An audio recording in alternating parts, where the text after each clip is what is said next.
réellement est un homme de Dieu. C'est un pasteur rempli de puissance, rempli d'amour de Dieu. Et nous avons la grâce, l'honneur d'avoir cet homme de Dieu. Et j'aimerais qu'on puisse respectueusement lui faire un chaleureux bienvenue. Pasteur Mamadou Karambiri.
Et quand j'ai défié Dieu, une sorte de confusion est venue dans ma pensée.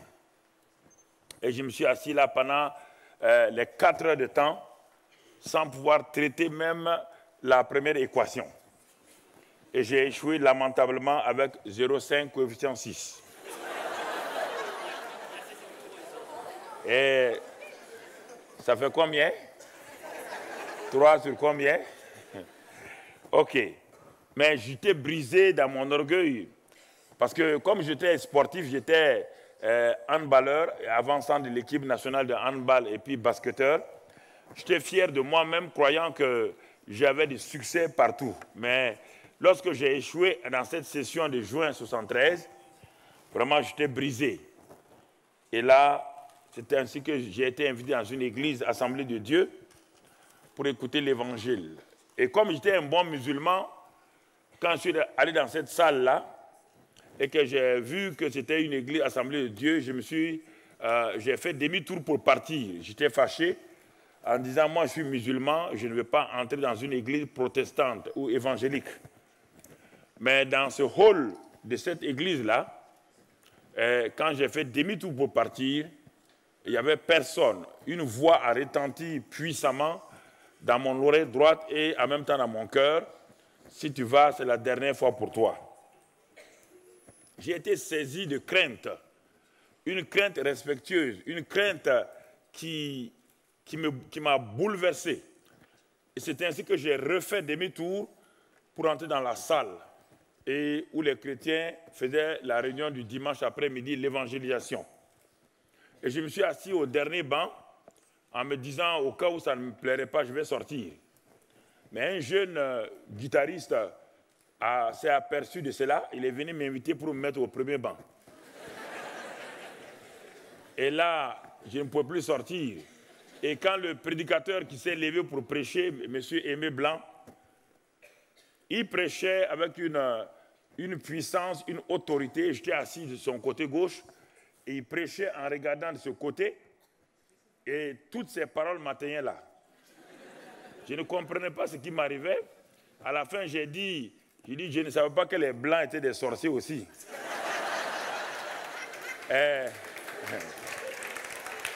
Parce que pour moi, il ne m'a jamais vu. Et on ne s'est jamais rencontrés. Il ne me regarde pas. Il prêche en regardant à droite. Il révèle ma vie à gauche.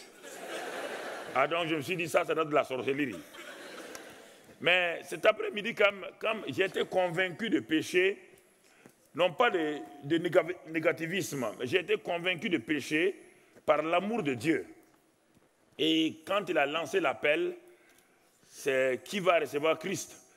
J'ai été propulsé comme une fusée et je me suis trouvé devant lui. J'ai dit, mais cet homme est vraiment fort. Et c'est ainsi que je me suis converti banalement. Et j'ai reçu Christ cet après-midi de juin 1973. Je suis allé à l'université, mais avant d'aller à l'université, une dame de l'église m'a acheté une belle Bible de couleur rouge et m'a dit, monsieur, tenez cette Bible.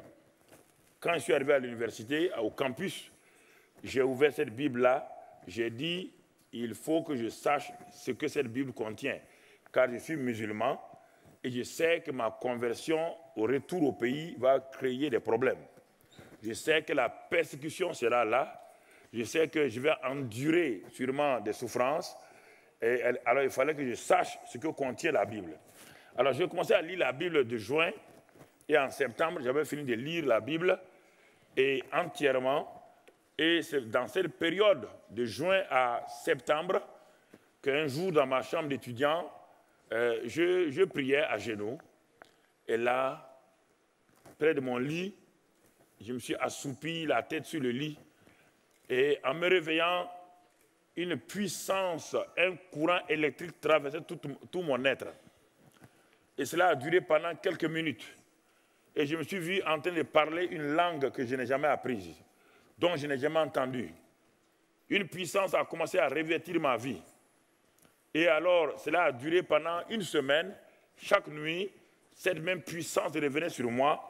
Je ne comprenais pas ce qui m'arrivait. Et le dimanche suivant, quand je suis allé à l'église, dès que le pasteur m'a vu, il a dit, Mamadou, tu es rempli du Saint-Esprit. Il dit, qu'est-ce que c'est?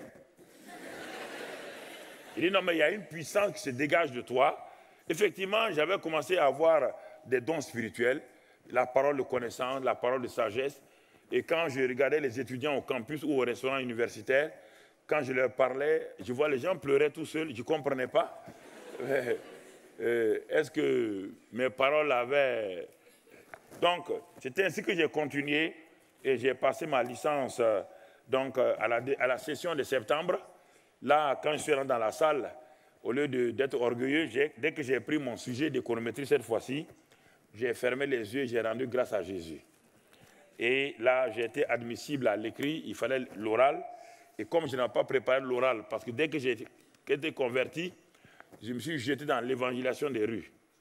J'ai commencé à évangéliser à Toulouse, dans les rues, dans les marchés, à l'université, dans les bus. Et je me suis trouvé donc à l'oral, sans avoir préparé mon sujet principal qui était la gestion des entreprises.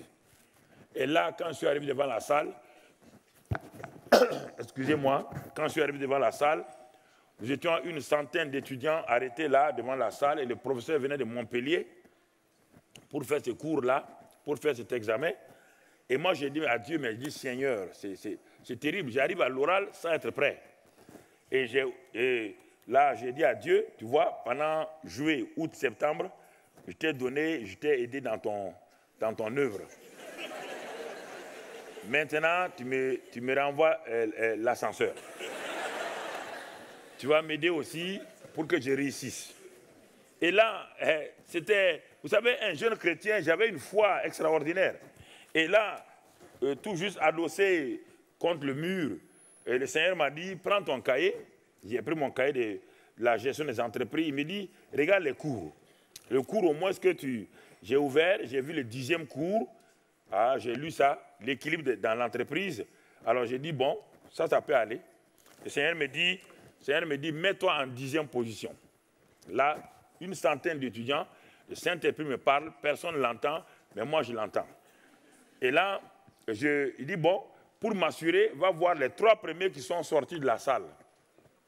Je m'avais le premier candidat, il me dit qu'il a eu le premier sujet, le premier cours. Le deuxième candidat qui est sorti, deuxième cours. Troisième candidat, troisième cours. Donc, j'ai su que le professeur donnait par cours. Alors, j'étais devenu d'un seul coup cool. Tout stress est parti et je me suis assis, arrêté là. Et les étudiants disent, Mamadou, rentre. Il dit, non, non, allez-y. J'étais devenu très gentil avec tout le monde. Très poli. Mais au fur et à mesure que ceux qui entraient sortaient, quand le 8e est arrivé, je me suis avancé vers la porte. Quand le 9e est sorti, il y a quelqu'un qui voulait rentrer, je lui ai donné un coup d'épaule. Et je suis rentré, je suis allé m'arrêter au-dessus du professeur qui était assis. Le professeur m'a regardé, il dit allez-y traiter le 10e cours. C'est ainsi que j'ai été admis à ma licence. Vraiment, Dieu m'a aidé. Voilà. Donc, dans cette passion des âmes que j'avais, donc j'ai commencé à prier, à chercher la foi de Dieu, parce que je voulais être sûr, je voulais être un homme engagé. Je ne voulais pas être un chrétien un peu schizophrène, qui a un cœur avec Dieu, un cœur avec le monde. Et quand je m'engage dans quelque chose, je veux être tout entier. Et j'ai commencé à prier, à chercher la foi de Dieu, ce que je devrais faire. C'est ainsi que, pour écourter le témoignage, une période où je priais, je préparais maintenant, après la licence, je préparais le 3e cycle, un 2S en économie financière. Et c'est dans cette période-là que ma vie spirituelle va connaître un bouleversement, un changement qualitatif. Et dans cette période où je priais, vraiment la nuit jusqu'au matin, et je me couchais pour préparer, ensuite me lever pour préparer mon mémoire. Dans cette période, le 7 février, que là, dans ma chambre, à 6h35 du matin, quand je voulais tout juste me reposer un tout petit peu pour me reprendre l'écrit de mon mémoire, que dès que je pose ma tête sur mon oreiller, brusquement, j'entends une voix et je vois un écran qui est devant moi sur le mur, je ne dormais pas. Un écran qui me projette moi-même sur ce mur-là. Et je vois ma vie se dérouler devant moi. Et ensuite, je vois que l'écran change comme l'écran d'un téléviseur. Et je vois des hommes de Dieu, 3 hommes de Dieu dont les noms sont inscrits sur l'écran. Le premier homme de Dieu dont je vois le nom, c'est Smith Wigglesworth, un Anglais, un apôtre anglais. Quand il a écrit ce nom, il a mis une virgule. Après, il a mis Branham, il a mis virgule. Après, il a mis Osborne. Et quand il a fini, il a enlevé le nom de Branham et il l'a mis de côté. Et alors, donc, je regardais, je dis, mais je ne connais pas ces hommes, je n'ai jamais entendu de qui il s'agit. Smith Wigglesworth, Branham, Osborne. Je n'ai jamais entendu ces noms. Et Dieu me dit, si tu reviens à moi, si tu m'écoutes, tu es fidèle, je vais te donner un ministère comme ce ministère-là. J'étais étudiant, je ne pensais pas être pasteur. Pour moi, je voulais être banquier pour palper de l'argent. Je ne pensais pas du tout être pasteur. Je ne savais même pas qu'est-ce qu'un pasteur, sauf qu'à l'église, que le pasteur était là. Ça, c'est le 7 février. Mais je continuais, quand je me suis assis, je me disais, mais est-ce que je dors? Est-ce que je suis en train de rêver? Non. J'entendais les voisins qui ouvraient leur robinet. J'entendais les voitures qui circulaient déjà dans les rues. Donc, je ne dormais pas, une vision ouverte. Et je continuais à prier. Une semaine plus tard, le 15, là, dès que le matin encore, dès que j'ai fini de prier, je pose ma tête sur mon oreiller dans ma chambre d'étudiant. J'entends une voix qui dit « Jésus vient ». Quand j'entends cette voix « Jésus vient », il y a un vent qui traverse ma chambre, un vent puissant. Et alors, j'ai pris peur un peu. Je tourne ma tête pour regarder ce côté. Qui vois-je? Je vois la tête de Jésus. J'ai eu peur, j'ai tourné ma tête comme cela. Et je vois Jésus-Christ en personne assis dans ma chambre d'étudiant. Il était assis, habillé en blanc. Et j'étais couché là, je le regardais, il me regarde. Et quand il a vu qu'il a saisi mon regard et que j'étais attentif, j'étais près d'un mur, il pointe son doigt. Il dit, voici, j'ai détruit les œuvres des ténèbres et je te donne la puissance sur l'ennemi. Et il a fini de parler. Quand il a fini de parler, il s'est levé. Il a fait 1 pas, 2 pas, 3 pas. Il a traversé le mur, il est parti. Et je me suis assis. Je ne dormais pas. Ce n'est pas une vision, ce n'est pas un rêve. Mais je tremblais. Mais je me disais, est-ce que je suis devenu fou? Mais non.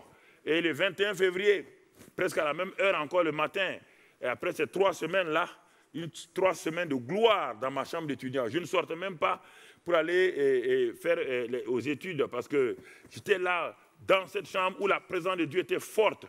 3e jour, 3e semaine du mois de 21, là, c'est la gloire de Dieu qui a envahi ma chambre. Une gloire plus que le soleil à son firmament. Donc, une lumière qui a envahi, et plus que le soleil en plein midi en Afrique. Une lumière glorieuse, où je vois des gens qui parlent en langue. Je vois la présence de Dieu, et Dieu commence à me parler. Et depuis ce temps, il a commencé à me donner maintenant des visions, comment je me voyais en train de prêcher aux foules où les gens étaient guéris. Je me voyais dans plusieurs villes, plusieurs pays. Je me voyais de nation en nation en train de prêcher l'évangile. Et j'ai écrit tout cela dans mon carnet de l'époque. Et me disant que j'ai terminé mes études, je suis allé jusqu'au doctorat d'État en économie. Et c'est en ce moment que j'ai dit à Dieu, Dieu m'a dit, retourne dans ton pays et j'ai du travail pour toi. Voilà mon témoignage succinctement raconté pour vous dire que Dieu a un plan pour chacun d'entre nous. Dieu est un Dieu de projet, un Dieu de plan. Vous êtes là, jeunes gens, vous êtes là, étudiants, élèves, vous êtes là, jeunes entrepreneurs, vous êtes là ce midi. Je voudrais attirer votre attention que le christianisme, ce n'est pas une religion. Dieu est un Dieu de plan, d'objectifs. Dieu est un Dieu qui, avant même que vous ne naissiez dans ce monde-là, vous connaissez de façon particulière. Vous êtes le choix de Dieu. Parce que sans vous, le monde sera incomplet. Et c'est pourquoi je voudrais que vous écoutez pendant cette semaine. Et vous allez voir, et je crois de tout mon cœur, en faisant le tour du monde, frères et sœurs, ça fait 37 ans que je prêche l'évangile depuis que j'ai commencé à recevoir l'appel de Dieu. J'ai visité les continent américain de nord au sud, continent, l'Asie, l'Inde, la Thaïlande, le Brésil. Je suis allé dans le monde et où Dieu m'a amené à prêcher à des foules comme à des petits groupes, à des jeunes comme à des personnes âgées. Et j'ai vu la présence de Dieu se manifester. Et je crois que pendant ces 2 jours où nous serons ensemble, si nous sommes attentifs réellement à Dieu, si nous ouvrons nos cœurs à Dieu, je crois que le Saint-Esprit, l'Esprit de gloire qui a envahi ma vie, est capable de transformer radicalement votre vie, va vous faire passer de la médiocrité à l'excellence, va vous faire passer de la défaite à la victoire, va vous faire passer dans le lien, va vous libérer totalement et les liens de l'ennemi seront brisés sur votre vie. Et vous serez des libérateurs, des hommes et des femmes qui ont cette capacité en eux pour aller de l'avant. Donc,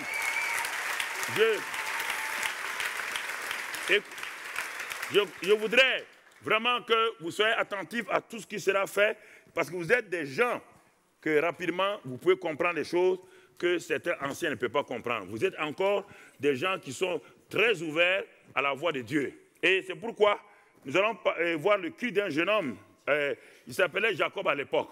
Ce jeune homme-là a lancé un cri, mais qu'un prophète nous a raconté, mais qui ne se trouve pas dans le livre de Genèse, mais qui se trouve dans le livre d'Ésaïe. Ésaïe 40, verset 27, vous n'avez pas de Bible, mais vous allez voir sur l'écran, je vais vous conduire au fur et à mesure. Ésaïe 40, verset 27. La Bible dit ceci, Dieu pose une question à Jacob. Il dit, mais Jacob, pourquoi dis-tu, Israël, ma destinée est cachée devant l'Éternel et mon droit passe inaperçu devant mon Dieu. Voilà le cri de détresse que beaucoup de jeunes se posent aujourd'hui. Et dans votre chambre, tout juste là où il n'y a personne, Dieu voit votre cœur. Dieu voit les cris qui montent de votre cœur. Mais pourquoi suis-je né dans cette famille? Pourquoi, Seigneur, je suis en train de vivre cette situation dramatique familiale? Pourquoi, malgré le fait que je suis chrétien, rien ne semble aller? Mais pourquoi? Où est ma destinée, Seigneur? Où est mon avenir? Où est mon futur? Seigneur, que dois-je faire? Voici ces cris. Vous n'êtes pas la génération seule qui a prononcé. Avant vous, Des générations ont posé ces questions. Des générations de jeunes gens ont cherché à savoir, est-ce qu'il y avait une destinée pour leur vie? Est-ce que Dieu avait un projet pour eux? Est-ce que Dieu me connaît? Est-ce que je ne suis pas un infiniment petit aux yeux de Dieu? Est-ce que j'ai de la valeur? Mais écoutez-moi, frères et sœurs, la religion nous a conduits dans l'erreur. La religion nous a dit que nous sommes des moustiques. La religion dit que nous sommes des vers. La religion dit que nous ne sommes rien. C'est faux. La religion a une tendance de rendre confus Dieu, de rendre les desseins de Dieu à l'égard de notre vie comme des gens qui n'ont pas de valeur. Comment Dieu, ce Dieu intelligent, peut créer une créature qui lui ressemble et cette créature-là sera vaine. Une créature qui n'aura pas de valeur. C'est impossible. Même moi qui suis un homme, je suis méchant en tant que Dieu dit je suis un méchant. Je ne peux pas mettre au monde un enfant et le réduire à rien. Mais un Dieu si bon, il a un plan pour vous. C'est pourquoi Dieu nous répond. Et vous le connaissez bien, la réponse de Dieu dans Jérémie 29, versets 10 et 11. Jérémie 29, regardons la réponse de Dieu dans Jérémie 29, verset 11 en particulier. Dieu nous parle ce matin. Jeunes gens, écoutez la voix de Dieu. Dieu a un plan pour vous. Dieu dit ceci, dans ce passage-là, Dieu révèle le destin qu'il a pour vous. Il dit, car je connais. Il dit, Jacob, Israël, toi qui es jeune homme, toi qui penses que Dieu n'a pas d'avenir pour toi. Dieu dit, je connais les projets que j'ai formés sur vous. Donc, Dieu a des projets formés sur moi. Dieu a des projets formés sur toi. Il dit, ce sont des projets de paix. Donc, Dieu commence toutes choses d'abord par la paix. C'est la paix avec Dieu. La paix de Dieu dans nos cœurs. La paix avec Dieu est une réconciliation. La paix de Dieu est un état d'esprit qui nous donne d'être vraiment en relation profonde avec le Saint-Esprit. Dieu dit qu'il a des projets de paix d'abord pour chacun d'entre vous. Et deuxièmement, ces projets de paix vont vous donner un avenir et de l'espérance. Alors c'est pourquoi, pendant ces 2 jours-là, nous allons voir quel est le projet d'amour, quel est le projet d'avenir, quel est le projet d'espérance. Si je vous racontais ma vie d'où je venais, d'une famille très pauvre, d'une famille musulmane pratiquante, d'une famille qui n'avait pas les moyens pour vivre, et mon père qui est mort à un jeune âge, et ma mère qui était là avec 6 enfants sur les bras, ne sachant où aller, n'ayant pas de travail. Mais dès ce temps-là, Dieu a commencé à se révéler à moi. 3 fois, j'ai échappé à la mort. Premièrement, j'ai échappé à la mort quand je suis allé dans le barrage du village, dans le marigot du village. J'ai plongé et les nénuphars m'ont tenu, là, m'ont lié sous l'eau. Et j'étais en train de mourir, littéralement. Je mourais littéralement. Et les autres enfants du village sont sortis de l'eau, étaient arrêtés sur la route et ils criaient. Des petits enfants de 6 ans. On était à 5-6 ans. Ils criaient parce que je ne sortais pas de l'eau. Pour eux, c'était la mort. Et là, au moment où ces nénuphars qui sont dans les fleuves m'avaient lié, j'ai senti 2 bras qui sont venus me chercher sous l'eau, qui m'ont tiré. Et quand je suis sorti, je n'ai vu personne autour de moi. C'était la première rencontre avec Dieu. Écoutez-moi. C'était la première rencontre avec Dieu. Mais je ne savais pas, personne ne m'avait enseigné cela. La deuxième rencontre avec Dieu, j'étais allé dans une seconde ville où j'ai grandi avec mon oncle. Et j'étais à l'école primaire. Et la maison a pris feu. J'étais avec mes cousins. La maison ayant pris feu, alors tout le monde est sorti. En ce temps, on dormait sur des nattes. Des nattes, c'est des lits, des matelas en paille. Et ça a pris feu et tout le monde est sorti. Et je suis resté là-dedans. Les gens pensaient que j'étais brûlé vif. Quand le feu est fini, je suis sorti sur mes 2 pieds. La seule chose, c'est que je ne pouvais pas bien respirer. Ma salive et ma morve étaient totalement noires. Les gens étaient étonnés. Comment il a fait? La deuxième rencontre avec Dieu, c'est ça. Troisième rencontre avec Dieu, c'est quand nous sommes allés au Nigeria. J'étais dans l'équipe nationale de handball, j'étais de l'avant-centre. Nous allons pour les Jeux africains, éliminatoires des Jeux africains. Je n'avais jamais vu la mer, parce que notre pays était un pays continental, il n'y a pas de mer. Et nous sommes allés pour voir la mer. Et quand nous sommes allés sur le bord de la mer, ils avaient mis un drapeau rouge, nous disant que c'était un danger. Mais je ne comprenais pas le langage, parce que je ne suis pas d'un pays côtier. Le drapeau rouge me disait qu'on ne peut pas nager. Mais moi, je ne savais pas, le Gaulle et moi, et toute la délégation était là, nous sommes allés pour nager. Et comme on a voulu nager dans la mer comme dans la rivière, c'était différent. Et les vagues ont commencé à nous prendre. La mer était houleuse, très violente. Et là, à un moment donné, la mer est partie quand les vagues se sont affaissés sur le bord. On voulait aller là-bas. Les vagues qui venaient donc du bord. Et nous avons regardé une vague de plus de 7 à 8 mètres qui venait là. Le Gaulle et moi, on s'est attrapés, mais c'était trop tard. La vague est venue tomber sur nous, nous séparer. Et nous envoyer au fond de l'eau. Et on était en train de périr. La délégation burkinabé à l'époque qui était sur la rive, les filles et les garçons, tout le monde criait. Et on ne sait pas comment encore, d'un seul instant. On n'a pas su. J'ai attrapé la main du Gaulle là. Il y a une force qui est venue nous prendre, aller nous jeter sur les 2 pieds, sur la rive devant tout le monde. C'était mes 3 rencontres avec Dieu avant de voir. Donc je vous parle aujourd'hui, je vous parle. Dieu ne connaissait pas Dieu. Donc Dieu n'a pas besoin que je le connaisse. Dieu a une destinée pour vous avant que vous ne le connaissiez. Et c'est pourquoi, c'est lorsque nous devenons chrétiens, maintenant, ma destinée que je voulais faire par moi-même et la destinée de Dieu vont commencer à se rencontrer. Et quand la destinée que j'ai voulu forcer par moi-même et la destinée de Dieu se rencontrent, et en ce moment-là, Dieu et moi, nous marchons dans la même ligne. Nous marchons dans la même direction. Il commence par le Saint-Esprit dans mon cœur. Il commence à me conduire pas à pas. Il commence à me parler. Le Saint-Esprit, Dieu nous l'a donné. Non pas comme un touriste. Il n'y a rien de touristique en nous. Il n'y a rien que Dieu et le Saint-Esprit va visiter en nous.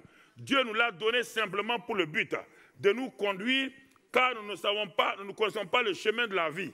Nous croyons que notre petite tête est en forme de 0. Et Dieu est infini. 0 sur infini en mathématiques, c'est quoi? Ok. Ce n'est pas indéterminé. Hein? Non, c'est moins l'infini, plus l'infini qui est indéterminé. 0, ok. Ok. C'est 0, simplement, vous êtes un 0. Et nous croyons que notre petite tête-là peut connaître toutes les choses. Non, mais Dieu est plus grand. Dieu est dans l'éternité, il est hors du temps. Et il contrôle, donc il connaît la fin d'une chose avant son commencement. Il a dit à David dans le psaume 139, il dit, quand tu étais une masse informe, moi je te connaissais. Alors, bien-aimés frères et sœurs, si nous savons cela, que Dieu a un plan pour nous, nous devons savoir une chose, que le Dieu, dans le psaume 113, rapidement, psaume 113, qui veut vous lire, verset 5, psaume 113, verset 5, la Bible nous dit ceci, la Bible nous dit et nous encourage, le Seigneur ne nous condamne pas, mais Dieu veut nous parler pour nous aider à aller de l'avant. 113, verset 5. Il dit, qui est semblable à l'Éternel, notre Dieu? Il a sa demeure en haut, mais il abaisse les regards sur les cieux et sur la terre. De la poussière, il retire le pauvre. Du fumier, il relève l'indigent pour les faire asseoir avec les grands de son peuple. Il donne une maison à celle qui est stérile, il en fait une mère joyeuse au milieu de ses enfants. Alors, quand nous commençons à lire ces paroles-là, Dieu nous interpelle. Jeunes gens, Dieu nous interpelle. Dieu nous dit, ne crois pas que ta destinée vient de ta maison, de ton origine. Ça, c'est simplement la destinée naturelle. Beaucoup de gens grandissent dans ce monde-là avec la destinée naturelle. Ils deviennent des ingénieurs météo. Ils deviennent des ingénieurs en génie civil. Mais ça, c'est la destinée naturelle. Ce n'est pas l'accomplissement dont Dieu parle ici. Tout le monde peut être ça. Même l'athée peut devenir ingénieur. Tout le monde peut devenir ingénieur. Mais la destinée, votre destinée, vous pouvez la manquer. Ce n'est pas en devenant ingénieur. Je suis économiste de formation. Je suis économiste de formation. Mais aujourd'hui, la destinée que Dieu m'a donnée est plus grande que tous les postes que j'ai pu assumer dans mon pays. J'ai été directeur général de la plus grosse société. J'ai été vice-président de la Chambre de commerce. J'ai été vice-président du Conseil économique et social. J'ai été président de la compagnie aérienne à l'époque. Tous ces grands titres et l'argent que j'avais n'ont pas fait ma destinée. Ça m'a élevé. Aux yeux des gens, j'étais quelqu'un de bien. Mais ma destinée a commencé lorsque Dieu me dit, Mamadou Karambiri, j'ai une destinée pour toi. Tu es né dans ce monde-là sur le plan naturel. J'ai permis que tu étudies. Je t'ai aidé à avoir des diplômes. Je t'ai aidé à être quelqu'un, à être bien positionné. Mais ma destinée pour toi, c'est que je vais t'élever avec les grands de mon peuple, pas avec les grands du monde, pas avec les grands de ce pays. Non, avec les grands de mon peuple. Je vais te positionner au même niveau que les Abraham. Je vais te positionner comme les Moïse. Je vais te positionner comme les Élie, les David, comme les grands de mon peuple. Ce sont ces grands-là. Et Dieu a cette destinée pour vous. Même si vous êtes un homme d'affaires, même si vous êtes une femme d'affaires, même si vous devenez demain un savant, Dieu a une destinée spirituelle qu'il veut accompagner votre destinée naturelle. Le naturel et le spirituel sont toujours parallèles avec Dieu. Dieu est l'auteur du naturel, il est l'auteur du spirituel. Et les deux vont parallèlement. Si vous comprenez le naturel de Dieu, vous allez comprendre rapidement le surnaturel de Dieu. Dieu est un Dieu surnaturel. Ça veut dire qu'il contrôle le naturel.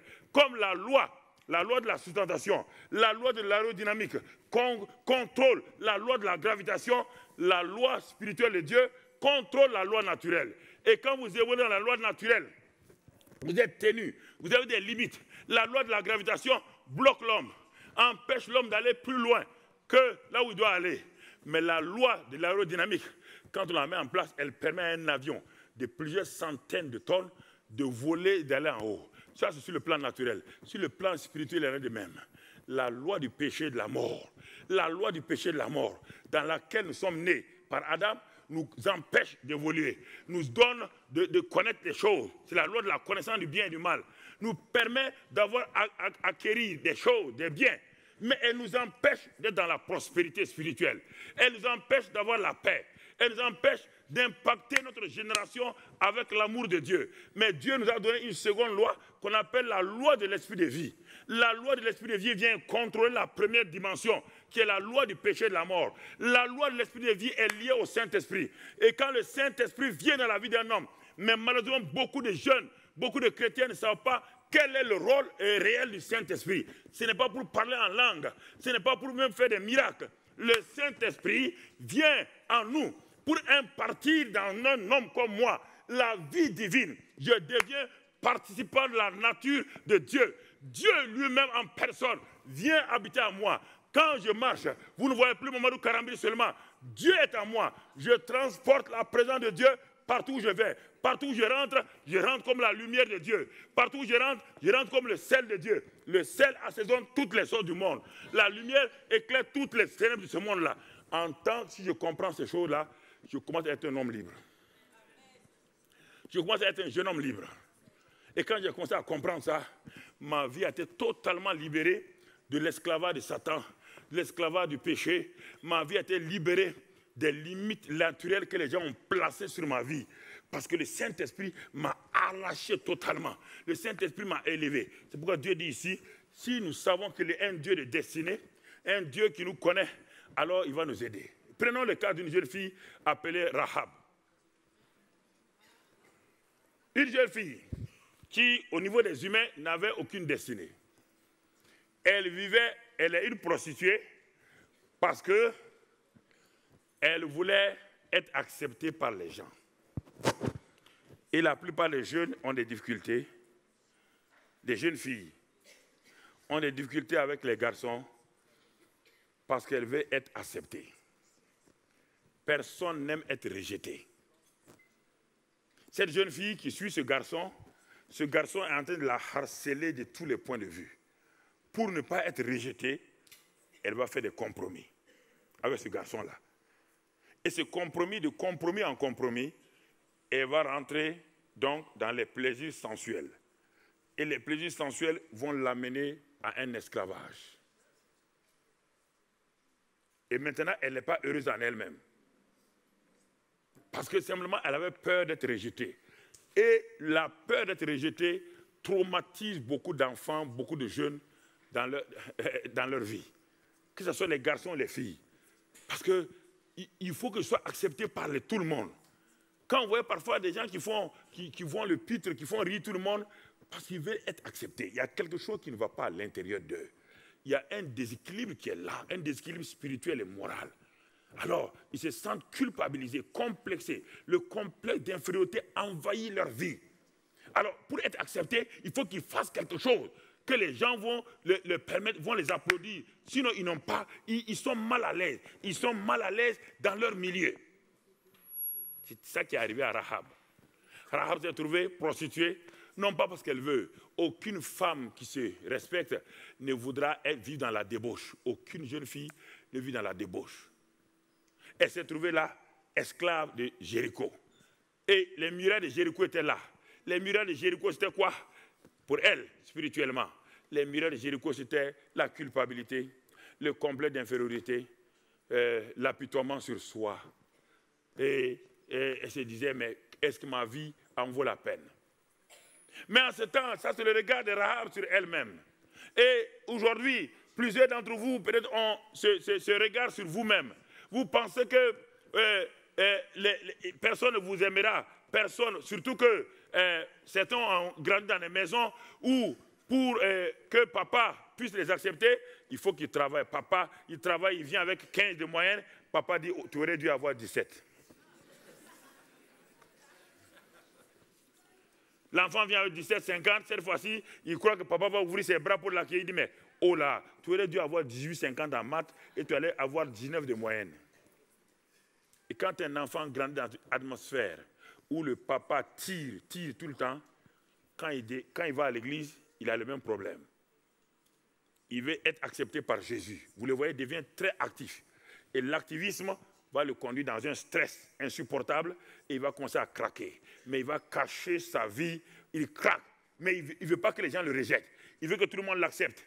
Et c'est ça le problème souvent de nos familles où les parents n'ont pas compris ces choses-là et ils poussent les enfants. Parce que cette maman, pour que sa fille, elle dit ma fille, fais telle chose, telle chose, telle chose.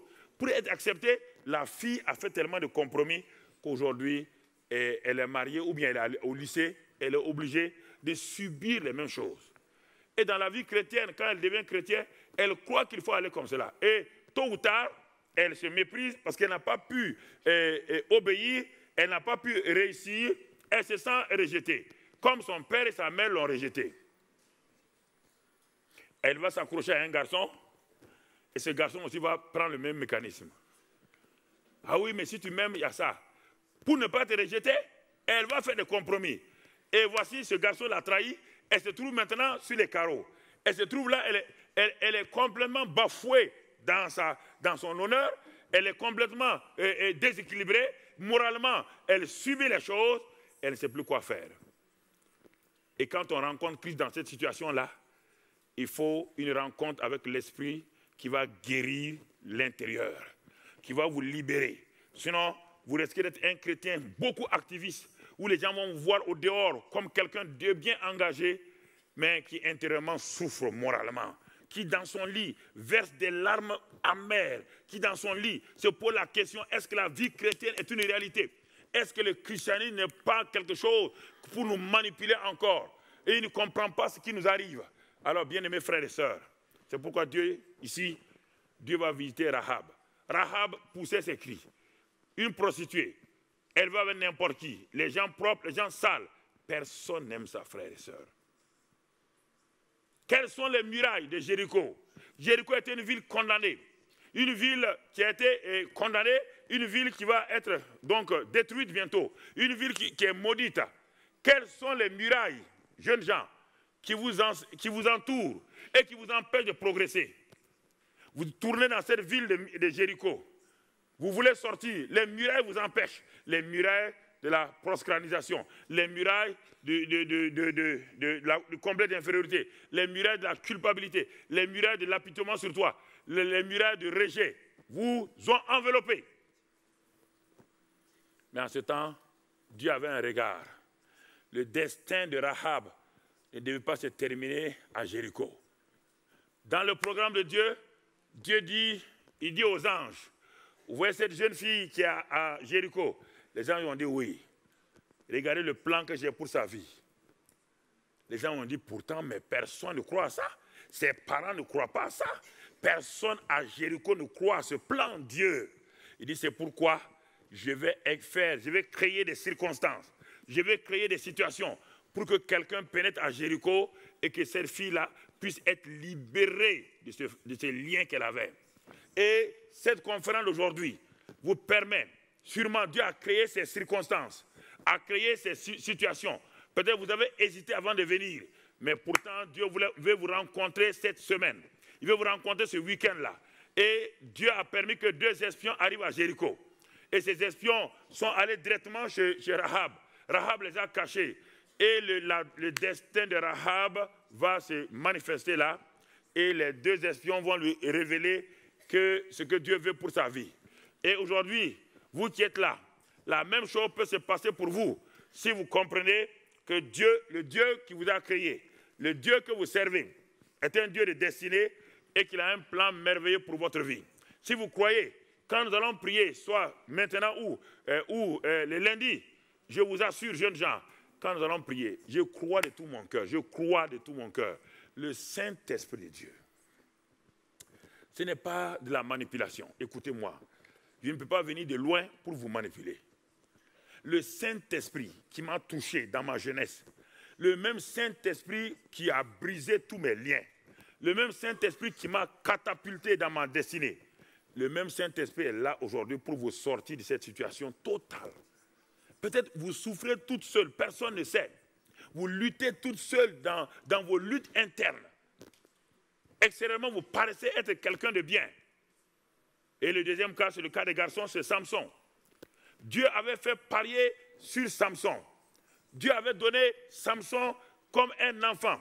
Dès le sein de sa mère, cet enfant, on le trouve dans Juge 16. Cet enfant était consacré dès le sein de sa mère. Le rasoir ne doit pas passer sur sa tête. Cet enfant était appelé à être libérateur de son peuple. Vous voyez? Rahab a terminé où? Rahab, quand Dieu l'a sorti de Jéricho, Dieu a fait terminer Rahab dans la lignée de Jésus-Christ. Elle est devenue une ancêtre de Jésus-Christ. Regardez quel destin Dieu avait pour eux. Si elle était morte à Jéricho, elle allait être enterrée avec sa destinée. Les cimetières de nos villes sont remplis de gens qui auraient pu changer le monde entier. Le cimetière est l'endroit le plus riche en destinée, mais non accompli. Le cimetière est rempli de destinées, de jeunes gens qui auraient dû impacter le monde avec des inventions, mais qui ont terminé leur vie par un suicide, qui ont terminé leur vie par un accident. Parce qu'ils ont tout manqué dans leur vie, ils ont pensé qu'en allant en vitesse, voilà, ce jeune homme-là a terminé sa carrière et le monde a manqué. Ce jeune homme que Dieu voulait susciter pour être un libérateur, le monde a manqué. Alors, jeunes gens, arrêtez-vous aujourd'hui et réfléchissez sérieusement. Dieu a besoin de vous. Vous êtes le chaînon qui permettra à ce monde-là, chacun d'entre vous, de sa manière. Vous êtes un être unique en son genre. Vous ne ressemblez à personne. Vous avez de la valeur spéciale aux yeux de Dieu. Dieu vous a créé pour remplir ce rôle de chaînon. Et si ce chaînon manque, il va manquer au monde quelque chose. Ne vous méprisez pas, ne vous laissez pas l'opinion des autres vous contrôler, la peur du quand dira-t-on, la peur, le regard des autres. Ne vous laissez pas contrôler par votre environnement. Sachez que Dieu est venu vivre en vous, c'est que vous avez de la valeur. Dieu vit, le même Seigneur qui vit, le même Saint-Esprit qui était en Jésus-Christ, est le même Saint-Esprit qui est en vous. Il n'est pas inférieur, il n'est pas supérieur. Et vous êtes le temple de Dieu. Si vous arrivez à croire à ça, vous allez voir une explosion spirituelle en vous. Vous allez voir votre mémoire exploser d'une manière spéciale. Vous allez voir votre cœur s'élargir. Vous allez voir qu'il est possible que le miraculeux, les signes et les prodiges soient en vous, frères et sœurs. Déjà, à l'université, les signes et les miracles me suivaient. Quand je n'étais même pas pasteur, j'étais simple chrétien. Dès que le Saint-Esprit est venu, j'ai commencé à voir des miracles, des signes. Et le pasteur m'a mis dans le groupe des hommes. J'étais jeune et il dit, tu viens avec les anciens. Pourquoi? Parce que le Saint-Esprit a commencé à opérer dans ma vie. Le Saint-Esprit n'est pas là pour parler en langue. Non, ça c'est son langage. Il est venu avec la nature divine. La destinée de Rahab a changé. Samson qui était destiné à un grand destin. Qu'est-ce qu'il a fait? Lui, il a méprisé ce que Dieu lui a donné. Rahab n'avait rien, mais elle avait une soif en elle. Elle voulait connaître Dieu. Rahab n'était pas qualifiée. Rahab n'était pas la candidate sur la liste de celles qui pourraient être parmi les ancêtres de Jésus-Christ. Elle n'était pas. Si les hommes devaient choisir ceux qui devaient être de la lignée de Jésus-Christ, personne n'allait choisir Rahab. Mais Dieu avait son regard. Peut-être si les gens vous regardent, personne, les gens vous méprisent. À la maison, vous méprisent. Partout, on vous méprise. Mais jeunes gens, sachez une chose, que Dieu n'a jamais un regard de mépris sur vous. Peut-être dans vos fautes, vous allez dire, mais pasteur, si vous connaissez mes péchés, vous n'avez pas péché plus que moi. Il Il n'y a pas un d'entre vous qui a connu la profondeur du péché dans sa jeunesse comme moi. Il n'y a pas ce jeune homme-là ici. J'ai vécu la perversité sous tous ses angles parce que je cherchais à satisfaire un vide qui était en moi. Je cherchais à remplir. Comprenez? Je cherchais à remplir ce vide-là. Mais Dieu ne m'a pas condamné. Dieu ne m'a pas détruit. Dieu savait que sans le Saint-Esprit, il était impossible, malgré ma bonne volonté, et malgré tous mes efforts, il est impossible que je puisse être libéré. Alors, c'est pourquoi je vous parle aujourd'hui, sans complexe, sans vous culpabiliser, je vais vous encourager à vous tourner vers lui. Vous avez reçu Christ, c'est vrai, mais vous tournez radicalement vers lui. Et ce week-end-là peut être un week-end de destinée, un week-end de grand rendez-vous, un week-end d'un nouveau départ, un week-end de redéploiement dans votre vie. Et alors vous partirez en sachant que le Dieu qui vous a sauvé n'est pas simplement un sauveur, il est votre ami personnel. Il vient, il est en vous, il va vous conduire. Et le Saint-Esprit va commencer à vous parler comme il m'a parlé dans ma jeunesse. Il va commencer à vous parler, à vous dire, attention, il y a telle chose qui t'attend ici, il y a tel projet qui t'attend ici. Une fois j'étais en Inde, je vous donne cela pour vous montrer que le Saint-Esprit nous suit. J'étais en Inde et nous étions en prière. Et quand on priait, tout le monde avait la tête baissée, on était tous couchés, on priait, on adorait le Seigneur. À un moment donné, la voix du Saint-Esprit me dit, relève la tête. Je me suis dit, ça doit être Satan. Sûrement Satan est en train de me parler.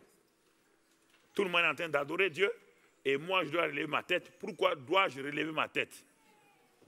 Non, j'ai résisté. Je dis, c'est Satan.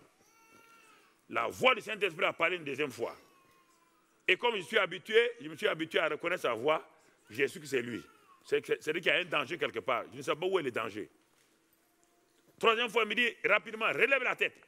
Dès que je relève ma tête, comme ça, dès que je me redresse, une grosse boule a quitté et est venue s'écraser là où est ma tête. La réunion de prière s'est arrêtée. Tout le monde tremblait.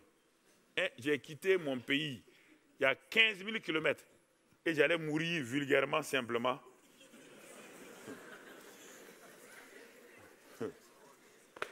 C'est une mort sans gloire. Mais oui, une mort comme ça. Mamadou Karambiri est mort écrasé par un objet non identifié. Ça, ce n'est pas une bonne chose sur la tombe de quelqu'un. Mais heureusement, j'ai été habitué à écouter le Saint-Esprit. Le Saint-Esprit est venu en vous pour cela. Je vais vous encourager et je crois que Dieu veut que vous compreniez cela.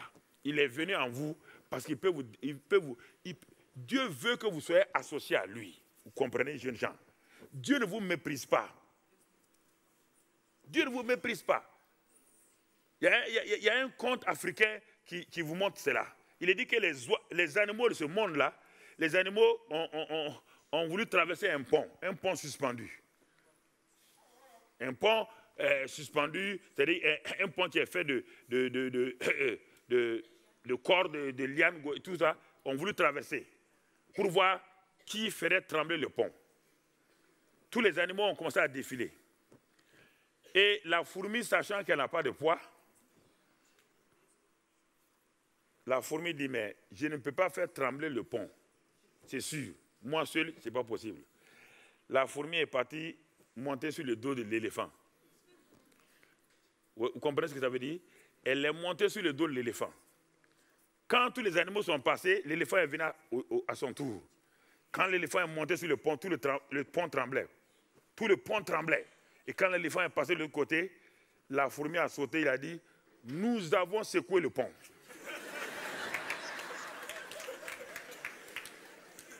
C'est vrai, oui ou non? Elle était sur le dos de qui? Quand l'éléphant faisait trembler le pont, qui faisait trembler le pont? La fourmi? Oui ou non? Alors, Dieu et vous, vous ferez des exploits. Dieu et vous. Dieu et vous. Vous êtes une fourmi. Vous êtes une fourmi. Mais, si vous acceptez de vous mettre sur le dos de Dieu, le monde entier tremblera devant vous. Le monde entier saura qui vous êtes. Quand vous arriverez les gens vont s'écarter. Pourquoi? Parce que vous êtes un associé, un partenaire du grand Dieu. Ça, c'est important, frères et sœurs. Il faut développer ça dans votre mental. Ne développez pas la médiocrité. Ne développez pas la défaite. Il faut refuser. Arrêtez-vous et prenez une décision. Refusez que vous n'êtes un bon à rien. Dieu a dit à Gédéon, vaillant héros. Gédéon dit, il fallait enlever le H et mettre Z. Vaillant zéro, d'accord. Dieu dit, je sais ce que je dis. Quand je dis héros, je connais zéro. Mais en lui-même, et Gédéon n'était pas un héros. Mais Dieu a dit qu'il est un héros. Il fallait qu'il croie ça. Frère, Samson était le héros de Dieu, le champion de Dieu, que Dieu avait choisi. Mais il va rencontrer une championne de Satan qu'on appelle Dalila. Deux champions face à face. Quand deux verbes se suivent, le second se met à l'infinitif.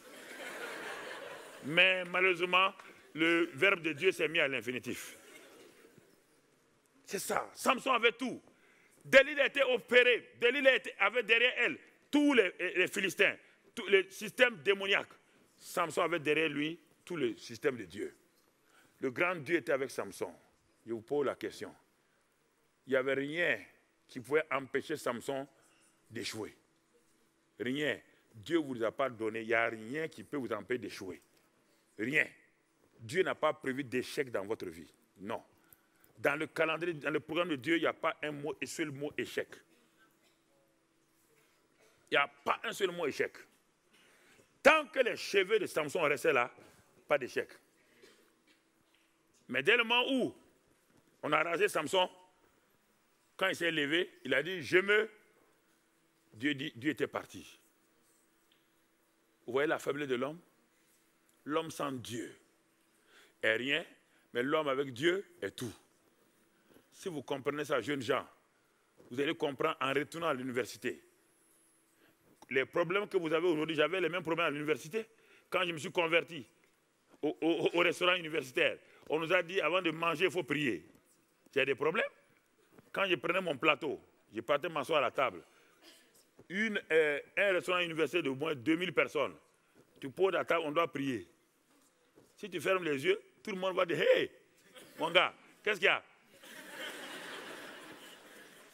Mais au début, je faisais comme ça, Seigneur, alléluia. Et Dieu m'a dit, ah bon, tu as honte de moi? Je dis, mais Seigneur, tu comprends, tu vois. Mais tu comprends, si je ferme les yeux, c'est fini. Et un jour, j'ai fermé les yeux, il me semblait faire 1 heure. Oh, ça ne dépasse même pas une seconde.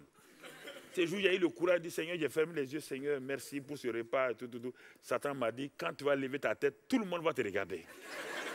Et je n'osais pas ouvrir mes yeux. Et quand j'ai ouvert un pour voir, j'ai vu que personne ne me regardait. Satan est un menteur. Dis à ton frère, Satan est un menteur. Dis-lui, Satan est un menteur. Il ment à moi, il ment à toi. Vous comprenez? Mais maintenant, Dieu veut, on va terminer dans 2 Timothée. Allons dans 2 Timothée. Dieu veut quoi? Dieu veut des vases d'honneur. De 2 Timothée, verset 2. 2 Timothée 2. Voilà ce que Dieu nous dit dans versets 20 et 21. 2 Timothée 2. Dans une grande maison, il n'y a pas seulement des vases d'or et d'argent, mais il y en a aussi des bois et de terre. Les uns sont des vases d'honneur et les autres sont d'un usage vil. Verset 21. Si donc quelqu'un se conserve pur en s'abstenant de ces choses, il sera un vase d'honneur, sanctifié, utile à son maître, propre à toute bonne œuvre. C'est le titre de notre message ce matin, vase d'honneur ou vase d'usage vil.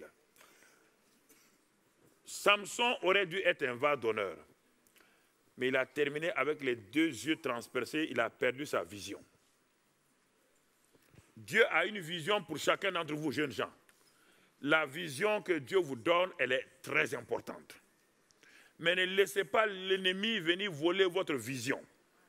Car sans vision, mon peuple a des problèmes. Mon peuple est sans frein. Là où il n'y a pas de vision, on ne peut pas avancer. La vue est la fonction des yeux, la vision est la fonction du cœur. Sans vision, vous êtes un homme qui ne sait pas où aller. Vous êtes sans orientation, sans direction. Sans vue, vous ne pouvez pas vous diriger. Quelqu'un doit vous diriger. Alors, Samson a perdu sa vision et maintenant, on l'avait lié pour faire ce qu'il n'aurait pas dû faire. Dieu dit, jeunes gens, qu'il veut chacun de vous.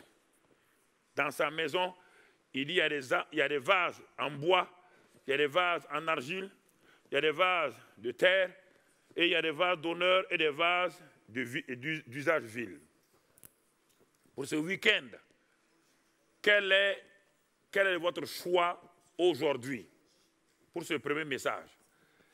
Allez-vous vous décider vous-même d'être un vase d'honneur pour Dieu, un vase d'honneur sanctifié, utile à votre maître? Non pas un vase, il est utilisé par quelqu'un d'autre. Ou bien voulez-vous être un vase d'usage vil qu'on use comme les serviettes, comme les assiettes jetables, comme les verres jetables? Ils ont été utiles pour 5 minutes quand on mange, on boit. Quand on a fini, on les ramasse, on les met simplement dans une poubelle. Ce sont des verres, c'est vrai, ils ressemblent aux autres verres. Ce sont des assiettes, ils ressemblent aux autres assiettes. Mais malheureusement, quand on a fini, on les jette. Ou bien voulez-vous être des vases d'honneur? Quand on a fini de vous utiliser, on vous sanctifie, on vous purifie et on vous met dans des endroits, parce que vous avez tellement de la valeur, qu'on vous conserve de façon claire pour que vous puissiez être utile demain. Dieu est en train de chercher dans ce week-end-là des vases d'honneur. Et Dieu lance un appel pour vous chacun ce matin. Quel vase voulez-vous être? Vous êtes un chrétien, mais être chrétien ne fait pas de vous automatiquement un vase. Être un chrétien fait de vous un enfant de Dieu. Mais maintenant, pour être un témoin de Christ, pour être le vase par lequel Dieu va se glorifier, Dieu lance un appel à chacun d'entre nous ce matin. Il dit, tu es venu à ce week-end. Il y aura de bonnes choses, il y aura un bon concert, il y aura la bonne musique, formidable.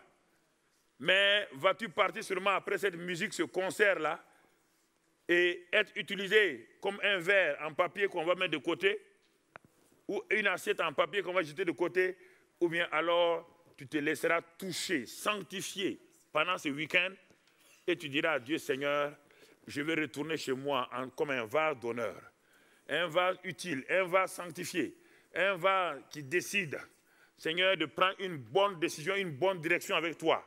Seigneur, je suis fatigué de la vie que je mène, une vie apparemment bonne à l'extérieur, mais qui est hypocrite à l'intérieur, qui ne me permet pas. Ne faisons pas comme ce jeune homme-là, cette jeune fille. J'étais à Los Angeles, plus particulièrement à Anaheim, en Californie. Je devais prêcher dans une église. Et au moment où j'étais assis, j'ai vu un groupe de jeunes femmes qui sont venues faire des mimes. Elles ont bien dansé et la responsable là a tellement bien conduit les choses que nous nous sommes tous levés, on a bien applaudi et vraiment on était tellement contents. Quand c'est fini, on m'a dit de parler, j'ai pris simplement Marthe et Marie avec Jésus. Mais avant de monter, Dieu me dit, tu vois cette dame-là qui vient de conduire les mimes, elle a un problème. Elle n'a pas de paix, elle n'a pas de joie. C'est ça qu'on appelle les paroles de connaissance. Donc Dieu me permet, quand je prêche, de savoir quel problème exact tu as. Et quand je te regarde, parfois je fais une parenthèse, je te parle à toi, personne ne sait, tu sais bien que je parle à toi. Pour ne pas te mettre mal à l'aise, pour ne pas t'embarrasser.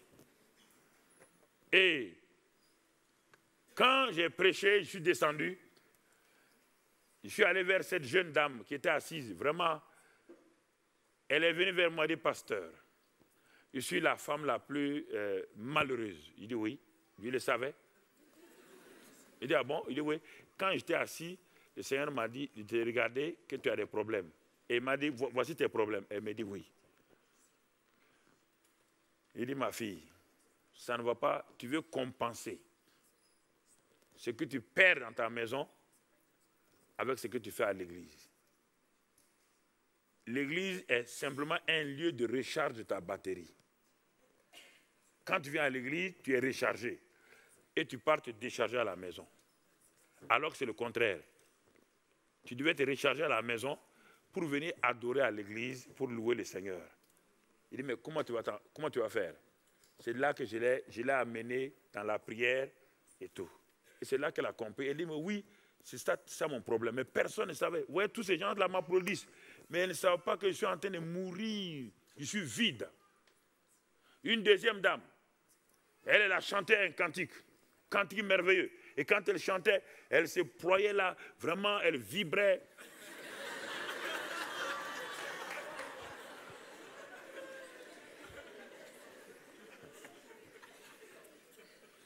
Seigneur, je t'aime. Nous marchons ensemble sans toi. Dès qu'elle descend, une jeune fille va vers elle. Elle dit, madame, je veux connaître votre Jésus. Oh, mais j'ai vu que votre Jésus est réel. Parce qu'il vous a tellement pris que vous vous tordez pour eux. Elle dit à cette jeune fille-là, mais non, c'était un simple chant. La fille dit quoi? Donc vous voulez dire que tout ça c'était la mise en scène? Donc quand on vous dit Jésus, je t'aime là, c'est pas réel, madame. Elle dit non. Et la jeune fille a quitté. Elle dit, mais donc vous êtes des hypocrites, vous les chrétiens? Vous êtes des hypocrites. Troisième témoin pour terminer. Une jeune fille consacrée dans l'église. Tout le monde la respecte. Les pasteurs, tout le monde, tous les gens sont vraiment honorés. Tout le monde dit, ah voilà la fille la plus consacrée de l'église. Ses parents, tout le monde était fier. À une réunion comme cela, la prédication est donnée.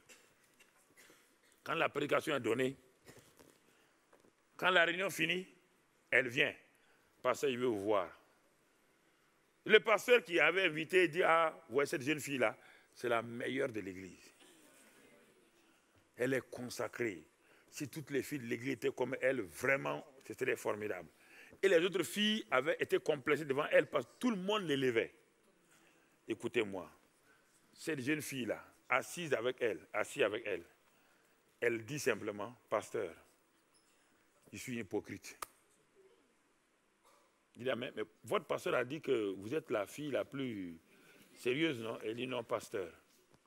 Il dit, je suis en faculté. Les larmes ont commencé à couler. Mes parents ne savent pas. Le pasteur ne sait pas. L'église ne sait pas quel genre de vie je mène. Dans ma classe, presque tous les garçons ont couché avec moi.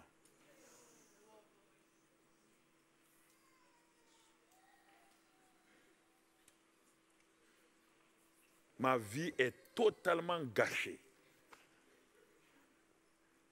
On ne peut pas dire ça au pasteur, on ne peut pas dire ça à ses parents. Et on ne peut pas dire ça à quelqu'un. Parce que vous voyez mon problème, tout le monde m'élève alors que je suis la pire, la misérable de l'église. Pourquoi?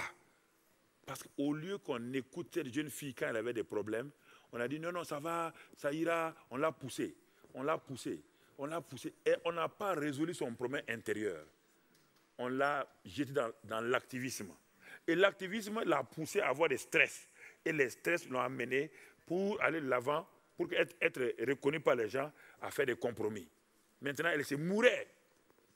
Que voulez-vous dire? Là, vous voyez, parfois on a des problèmes pour exprimer certaines choses. Cette semaine-là, ne te laisse pas bousculer. Dieu a une destinée pour toi. Sache une chose, que c'est pourquoi il est venu vivre en toi. Il est venu pour te libérer de cette emprise, de ces murailles de Jéricho. Il est venu les renverser pour te sortir comme Rahab, si tu étais comme Rahab, ou te sortir comme Samson, ou te sortir comme Daniel, Shadrach, Meshach, Abed-Nego, qui n'ont pas fait de compromis, mais qui étaient esclaves à Babylone. Babylone n'a pas eu un effet sur eux. Comme Joseph, qui a été trahi par ses frères, dans la maison de Potiphar, dans la prison. Ces prisons n'ont pas eu d'impact sur lui. C'est lui qui a impacté sa génération. Tu es cette génération-là que Dieu a choisie. Tu es le choix de Dieu et Dieu veut te toucher. Dieu a un grand plan pour toi. Dieu a une grande destinée pour toi. Alors, nous allons baisser la tête maintenant. Jeune homme, baisse la tête.